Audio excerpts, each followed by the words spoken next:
Тое, што сёння адбылося, гэта амаль самы страшны сцэнар.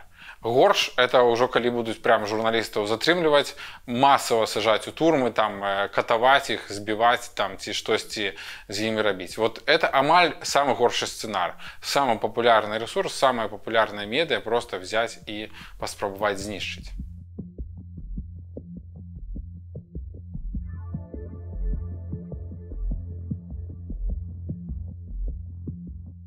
Есть слово такое «отбояться».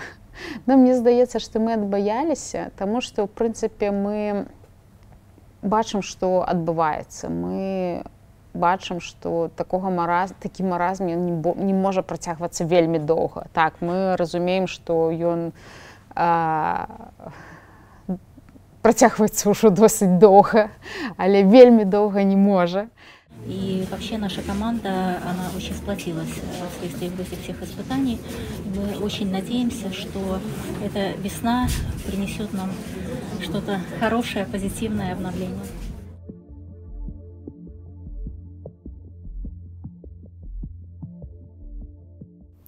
Генпрокуратура в ходе мониторинга выявила факты многократных нарушений законодательства в части размещения запрещенной информации на портале Тутбай. Речь идет в частности о фонде Байсол, который не зарегистрирован в Беларуси. Как итог, Министерство информации на основании уведомления Генпрокуратуры приняло решение ограничить доступ к ресурсу Тутбай. А тут адначасова два ведомства вылучаюць абсалютна розныя абвінавачванні.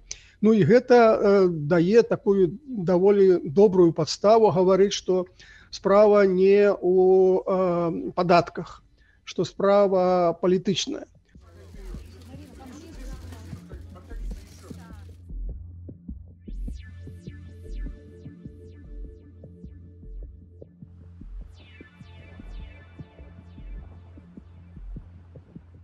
Спачатку журналістаў вазілі на 3-4 гадзіны ў аддзяленні міліцыі, пасля ім сталі даваць суткі, і ўрэшце рэшт у лістападзе дайшло да крымінальных спраў.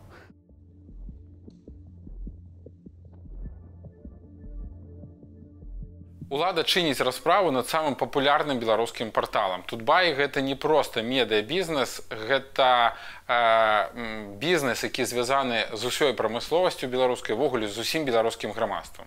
Напэўна, цяпер Тутбай гэта самая моцная костка ў горле для ўладаў. Улады знішчылі апазіцыю, закатавалі актывістаў, цяпер яны распраўляюцца з медыа-рэсурсамі, якія распаўсюджваюць непадцэнзурную, праўдзівую інфармацыю. І Тутбай самы папулярны такі рэсурс, ён захаваў свой твар, захаваў сваю папулярнасць пасля прэзідэнцкіх выбараў.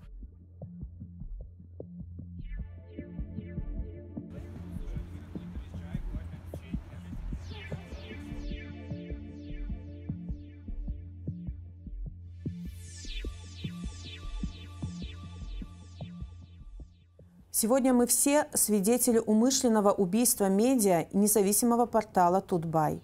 Он 20 лет исправно сообщал белорусам честные новости и был образцом независимой прессы. Многие опасались, что так и произойдет. Но это совсем другое чувство, когда смотришь на последовательное уничтожение свободы собственными глазами.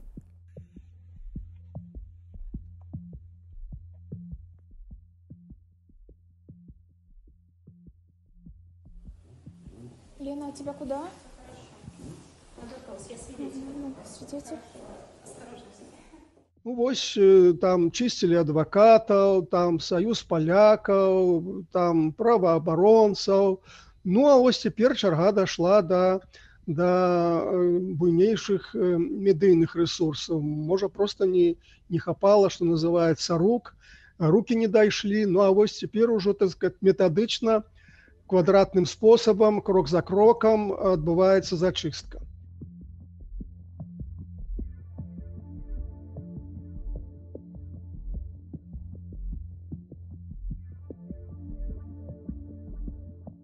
Ператрус адбываўся як звычайна, нічога такога не было, як не было у іншых людзей, якія трапілі ў такую ж сітуацыю.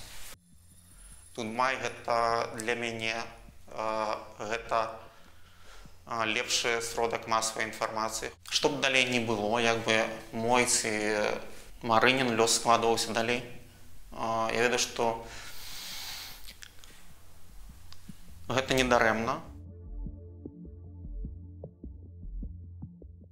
Мы, ў прынцыпе, проста падрыхтаваныя да таго, што ў любы момант можа адбыцца ўсё, што заўгодна. Але пры гэтым верым у тое, што у рэшце рэшт праўда пераможа і ўсё будзе добра.